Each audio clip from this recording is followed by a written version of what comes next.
Je vous parle du mental ce matin et le lien qu'on a avec lui, tout simplement.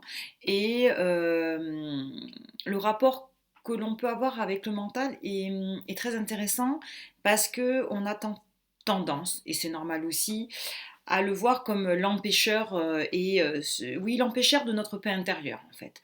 Le mental souvent nous prend la tête, il peut être constamment là, ça dépend des moments, ça dépend des personnes, ça dépend des thèmes, ça dépend de ce qu'on a besoin de vivre à ce moment-là, donc voilà. Mais en tout cas, il est vu comme celui qui va aller à l'encontre de la paix intérieure, il est vu comme celui qui va venir nous titiller, nous embêter. Vraiment, il peut être perçu comme l'ennemi, quoi, l'ennemi de notre paix, de notre sérénité, pourquoi pas l'empêcheur de notre joie intérieure aussi. Alors, le mental, c'est une part de nous en fait qui s'exprime, comme toutes les autres parts de nous. On lui a donné ce nom, ben, on aurait pu l'appeler autrement. C'est vrai qu'il a une connotation, le pauvre, négative, et des fois il a bon dos en fait, le mental. Donc c'est le mental qui m'empêche. Alors, c'est vraiment une part de nous qui représente effectivement comment on ne se fout pas la paix, comment on ne se fiche pas la paix. C'est pas un élément extérieur à nous, c'est un élément intérieur à nous. Je rappelle que la paix intérieure, c'est une paix, c'est apprendre à se foutre la paix de soi à soi. Ça n'a rien à voir avec la paix avec l'extérieur. La paix intérieure, c'est vraiment qu'est-ce qui fait que chez moi, dans mon rapport à moi-même, je ne me fiche pas la paix. C'est intéressant et c'est très important de l'observer.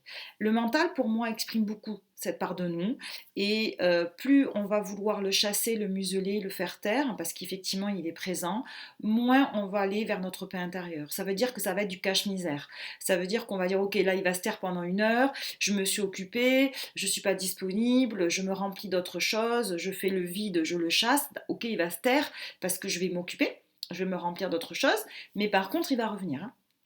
Il va revenir parce qu'il a besoin d'être écouté, entendu, parce que c'est là où on va pouvoir identifier et observer comment je ne me fiche pas la paix. C'est un terme qui est large, et c'est important de se demander comment on se comporte avec soi-même. Observez sur une journée ou quelques jours, dans la vie de tous les jours, comment vous vous parlez, comment vous vous traitez, quand vous faites quelque chose, comment vous qualifiez. Regardez comment le rapport que vous avez de vous à vous, dans vos mouvements, dans vos paroles, dans votre rapport simplement à vous-même. Vous allez voir que c'est intéressant, au-delà des autres, de regarder avec vous-même dans votre propre univers comment vous foutez pas la paix. Et vos pensées qui vous traversent, vos raisonnements, refaire la journée 10 fois ou 40 fois le soir pour voir si vous n'avez pas fait une erreur, si vous êtes bien comporté, vous remettre en question en permanence, ou chercher, enfin, observez, voilà, si vous faites quelque chose ou quand vous avez un mouvement, est-ce que vous avez tendance à vous, on ne se le dit pas, hein, c'est quelque chose qu'on ressent, à vous culpabiliser, regardez vos raisonnements, vous regardez, observez-vous en fait. Alors, le mental en dit très très très long sur notre façon de fonctionner, et à mon avis, on ne peut pas apprendre, ne peut pas ressentir de la paix, et on ne peut pas apprendre à se foutre la paix si forcément on n'a pas identifié comment forcément soi-même on ne se fout pas la paix. Donc, je comprends que ça nous fatigue, je comprends qu'on ait besoin de silence, je comprends qu'on ait besoin qu'ils se taisent, parce qu'en fait à un moment donné c'est prenant et c'est fatigant. Par contre, si on veut arriver à se foutre la paix, il va falloir forcément apprendre à identifier ce qui fait qu'on ne se fout pas la paix. Donc, il a besoin d'être écouté, entendu et accueilli.